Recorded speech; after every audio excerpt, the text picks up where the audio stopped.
parle de vulnérabilité. Générique, c'est parti.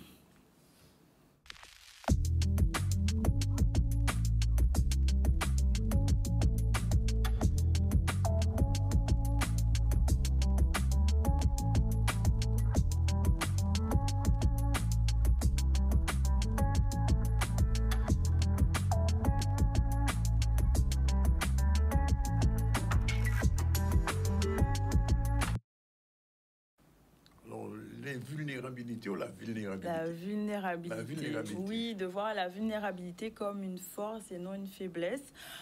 C'est un atout majeur en fait pour un épanouissement dans sa vie. On a parlé la dernière fois de lâcher la perfection et souvent ça passe par cette phase de accepter à la fois ses ombres et sa lumière. Donc on va parler aujourd'hui de vulnérabilité et de voir en fait cette façon d'exprimer ses émotions comme une force et d'être authentique avec soi et avec les autres, en fait. Déjà, peut-être définir qu'est-ce que c'est la vulnérabilité. Justement, j'allais poser la question, justement. Oui, déjà, c'est une première étape. Qu'est-ce que c'est la vulnérabilité? C'est montrer exactement qui on est, ce qu'on ressent vraiment et comment on est authentique de façon sans filtre, en fait. Être complètement transparent. Alors, ça peut faire peur parce que, justement, souvent, on dit, quand on raconte ses peines, on raconte ses méprises. Il y a une expression créole qui dit ça comme ça.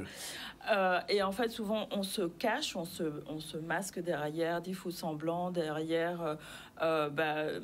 des faux semblants, des masques, vraiment.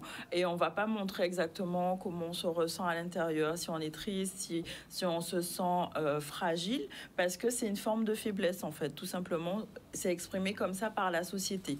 Et donc, l'idée, c'est de pouvoir vraiment peut-être se connecter un peu plus à ces parts de soi qui sont... qui font partie de nous et de se dire que c'est normal d'être comme ça et d'être... Tout le monde ressent à la fois de la tristesse ou de la peur, ou etc. Parce qu'on est humain. Et se dire que en fait, la perfection n'existe pas. Ça, on en a parlé la dernière fois.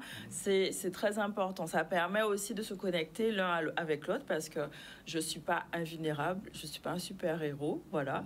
J'ai des faiblesses et souvent, c'est ce genre de discours qui va permettre à la personne de se connecter à l'autre. Parce que je raconte comment j'ai surmonté, par exemple, une difficulté. Alors, l'idée, c'est pas d'être dans un drama queen et de pleurer sa vie. Sur les réseaux sociaux, on en voit beaucoup qui sont comme ça. C'est pas ça l'idée. C'est vraiment d'utiliser, par exemple, son parcours et de voir comment on a été résilient, on en a déjà parlé, et comment j'ai surmonté ces difficultés-là pour me permettre d'être différent. Ça permet à l'autre d'accepter aussi sa part de vulnérabilité et de se dire que sa situation actuelle peut être une force pour la suite. Voilà. Alors, donc, finalement, ce n'est pas une faiblesse. Hein, c'est pas une faiblesse parce que, justement, on va voir sur les slides suivantes, ça peut être inspirant. Ça peut permettre à l'autre, justement, de montrer le chemin parce que, comme j'ai dit, personne n'est parfait et on a chacun à apprendre des autres et de se dire que, voilà, tout le monde est passé par là à un moment de sa vie et on peut... ensemble, traverser cette épreuve, montrer que on est empathique l'un envers l'autre, on fait preuve de compassion parce que ça lui arrive à lui, ça peut m'arriver à moi. Voilà, on est des miroirs et c'est important d'avoir à l'esprit cette idée de miroir parce que l'autre est là pour te montrer quelque chose en fait sur ta situation. Alors, en quoi la vulnérabilité peut être inspirante? Elle est inspirante parce que justement, ça permet de créer une relation humaine en fait, tout simplement. Parce qu'on se connecte aux émotions de l'autre. On peut dire, on voit sa vraie personne, sa vraie nature. Au plus profond d'elle-même, on est authentique et sincère en fait avec l'autre. Et ça va permettre de développer l'empathie envers soi-même déjà. Et en fait, alors, ça permet aussi de croître personnellement parce qu'en étant vulnérable, on peut reconnaître que on a des faiblesses nous aussi, on peut travailler sur ces émotions-là, on peut amener vers une croissance personnelle.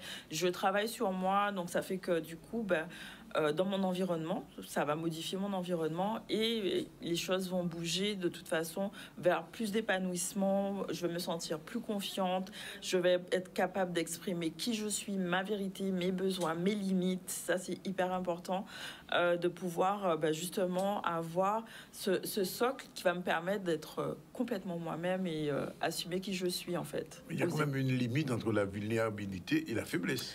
Oui, tout à fait. La faiblesse, en fait, c'est un état où on n'a pas de force. On n'a pas de force, ça peut être physiquement parce que je suis malade, j'ai une maladie physique, ou alors mentale parce que peut-être je suis en dépression, vraiment je suis arrivée au bout d'un certain seuil et je suis plus en capacité de surmonter cette difficulté-là en fait.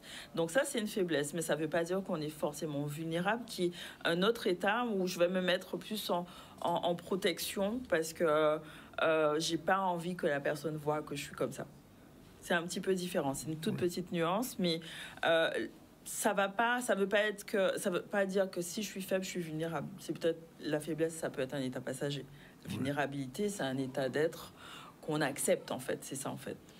Et ça veut dire aussi que, du coup, je peux accepter d'être complètement qui je suis, donc j'accepte complètement toutes mes parts et j'aime à la fois mes faiblesses et à la fois mes forces.